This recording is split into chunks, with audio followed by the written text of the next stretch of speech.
बिस्मिल्लाहिर्रहमानिर्रहीम। सबसे पहले आपका शुक्रिया, तमाम तारीफ़ रब और आपके महबूब की हैं। ये जी खान साहब से मिलने के लिए। ठीक है, और क्या लगता है कि आपको इजाज़त मिल जाएगी खान साहब से मिलने के लिए? कि मैं कल मिला था अल्हम्दुलिल्लाह, और ये मेरा कानूनी आईनी हक़ है।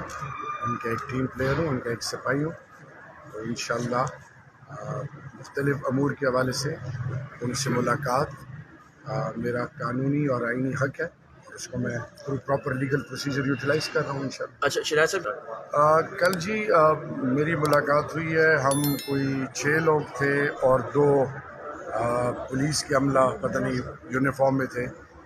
तो अब मुझे बताएं, बहुत सारे ऐसे मामलात हैं, लीगल हैं, पॉलिटिकल हैं, सोशल हैं, फाइनेंशियल हैं, ग्लोबल हैं, और हमारे ज़ाती भी बहुत सारे मसाइल हैं खान साहब की फैमिली के हवाले से, उनकी सेहत के हवाले से।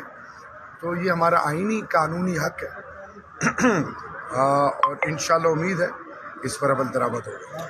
40 रुकनी काबीना बनने जा रही है, वज़ीर आज़म शहबाज शरीफ साहब जो है वो बनाने जा रहे हैं, तो आपका एक बयान था कि हम इन घुसपैठियों को मिसाल बनाएंगे, तो अब ये वही घुसपैठिए जो हैं 40 रुकनी काबीना के साथ बन रहे हैं, और लास्ट जो इनकी 16 महीने की थी उसमें तो मेरे ख्याल से 80 तक पहुँच गए थे। तो आप ये नंबर फिगर्स बढ़ते हुए देख रहे हैं या क्या इसका क्या समझते, क्या करेंगे? ये देखिए जी, जब अल्लाह की पिटकार और अल्लाह की पकड़ आती है तो EDM phase 1 is a classic example, और अब इन्होंने कितनों से कमिटमेंट्स की हैं। ये मेरे ख़्याल में इस तादाद को बहुत बढ़ाएंगे, लेकिन हम इनको चलने नहीं देंगे इंशाअल्लाह। ये आपसे वादा है, कौम से वादा है। आप इनकी बॉडी लैंग्वेज देख लें, आप इनकी सोच देख लें, और एक शख्स जो है उसको समझ नहीं आ रही कि मैं करूं तो क्या करूं, बल्कि दोनों भाइयों को। और मुझे हैरानगी इसलिए कि वो पार्टी जो नज़रियात की बात करती है, बुनियादी हकूक़ की बात करती है, पाकिस्तान के अवाम की बात करती है, वो एक दफ़ा फिर, और ये पीपल्स पार्टी ने इस दफ़ा जो इनके साथ अलायंस की है, ये अपनी सियासी मौत, ये भी पार्टी भी मर जाएगी। ये मैं आपको ऑनेस्टली बता रहा हूँ, एक political worker, student of international politics, इन तमाम पार्टियों की साख ख़त्म हो गई है। और PDM में वो तमाम लोग जो इनके की टीम प्लेयर्स थे, बाकी पॉलिटिकल पार्टीज़, उन्होंने तो अपना जो बताना था बता दिया है। इनके अंदर से आवाज़ें आना शुरू हो गई हैं, इनके अंदर बहुत सारे लोग इस्तिराब में मुब्तला हैं।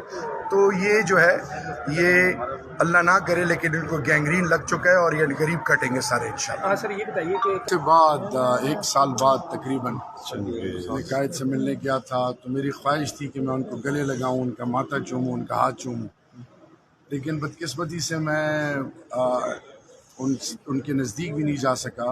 एक तो उनको इन्फेक्शन था, दूसरा उनको बहुत दूर बिठाया गया, तो इन्फेक्शन है उनको। बाकी माशाअल्लाह सेहत उनकी, उनके डोले, उनके शोल्डर्स, उनका चेस्ट, उनकी बॉडी लैंग्वेज, उनकी आंखों में जो हरारत थी, जो उनकी आंखों में अल्हम्दुलिल्लाह वो गैरत और वो जो एक स्पार्क थी, वो इनको पहले उड़ा ले चुकी है। तो इंशाअल्लाह कुछ ही अरसे की बात है, खान इसी ऐवान में बैठ के पार्लियामेंट के अंदर पाकिस्तान के नए वज़ीर आज़म का हल्फ लेंगे, और पूरी दुनिया देखती रहेगी। क्योंकि पहले भी लोग हमारा मजाक उड़ाते रहे, एक दफ़ा फिर मजाक उड़ा लें, तो इंशाअल्लाह अल्लाह हक़ है और हक़ का साथ देने वाला रब होता है। आज एक बड़ी डेवलपमेंट हुई है, सुप्रीम कोर्ट ने जुल्फ़िकार अली भुट्टो के भुट्टो का जो कत्ल था वो गलत। देखिए, अल्लाह ने कुरान में कौम आद, कौम समूद, कौम नमरूद, मुख्तलिफ कौमों का जिक्र क्यों किया? हमें समझाने के लिए। अगर हम माजी से नहीं सीखेंगे तो यकीन जानिए जो आज इस मुल्क का हाल है, तो मैं एक चीज़ पे मेरा ईमान और यकीन है कि अगर हम माजी से ना सीखें और हम मुत्तहिद ना हुए, और हमने जिस मकसद के लिए मुल्क बना था, और जिस मकसद के लिए इस मुल्क का आईन बना था, और जिस मकसद के लिए कलमा एसोसिएट किया गया था कि पाकिस्तान का मतलब क्या, ला इलाहा इल्लल्लाह, तो उस वक्त तक हम कामयाबी तो दूर की बात, हम दुनिया में इबरत का निशान रहेंगे। कोई हमें सीरियस नहीं लेगा। आज दुनिया आपको सीरियस नहीं लेगा, आपका मजाक उड़ा रही है। लेकिन मैं आपको बड़ी ईमानदारी से बताऊं कि इंशाल्लाह वो वक्त दूर नहीं है। पटड़ी पे चढ़ने लगे हैं हम, इंशाल्लाह ऐवान में आ गए हैं, और ऐवान में अब आप इंशाल्लाह पाकिस्तान की इदारों की, पाकिस्तान के मुस्तकबिल की और आने वाली नस्लों के हवाले से ऐसे इनिशिएटिव्स देखेंगे जिसको आप यूट्यूबर्स को, आप सबको सलाम है, क्योंकि आप ही हमारी आवाज़ बने। बाकी तो हमारा ब्लैक आउट था, ہمیں تو کسی نے پوچھا نہیں.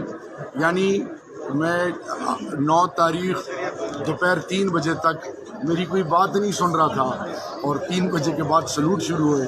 اب سب رابطے کر رہے ہیں. اب جو پرائم ٹائم شوز ہیں اس میں بلایا جا رہا ہے. تو یہ ہے کہ انسان کی عزت ہونی چاہیے نہ کہ عہدوں کی. ہم نے بدقسمتی سے عہدوں کو ترجیح دی, اسی لیے ہمارے یہ حال. سر یہ بتائیں کہ پی کے اسمبلی میں جو خاتون کے ساتھ جو قوم کی مائیں بہنیں بیٹیاں ہماری عزت ہیں, اور آپ مہربانی کر کے میری اس بہن کا رویہ دیکھ لیں جس طرح وہ علی امین گنڈاپور کے پاس چل کے گئی ہیں. میں ایک دفعہ پھر, کیونکہ میں خود ایک باپ ہوں اور ہم جس معاشرے میں رہتے ہیں ہماری روایات پہ کوئی سودے بازی نہیں. ہمیں پھر بھی دل بڑا رکھنا چاہیے. کوئی کچھ بھی کر لے, کیونکہ ہمارے لیے مثال امام الانبیاء, میرے لیڈر جو ہے وہ مثال امام الانبیاء کی دیتے ہیں کہ وہ ہمارے لیے ایک ایسے ایگزمپلری لیڈر ہیں اور ان سے ہم نے سیکھنا چاہیے. ہم نے دل بڑے کرنے چاہیے. لیکن میں آپ سے یہ آپ کے توسط سے قوم کی ماؤں بہنوں بیٹیوں کو, باقی پولیٹیکل پارٹیز کے کی اسٹیک ہولڈرز کو یہ ریکویسٹ کروں گا بطور ایک بھائی, بطور ایک ملک کے پاسی کے, کہ ہم نے تو اپنے رویوں پر نظر ثانی کر دی ہے. حال کے پی ٹی آئی اور اسٹیبلشمنٹ کے روابط جو ایک عرصے سے خراب ہیں, اس کی کوئی ٹیبل ٹاک ہے, کوئی تعلقات بہتری کی طرف لانے کے لیے کوئی بات چیت ہو رہی ہے؟ کیا سچویشن ہے اس پہ؟ دیکھیے جی, میرا لیڈر بھی کہہ چکا ہے, ہم بھی کہہ چکے ہیں, ریاست کے اندر تمام اسٹیک ہولڈرز ہماری مثال ایک کنبے کی ہے.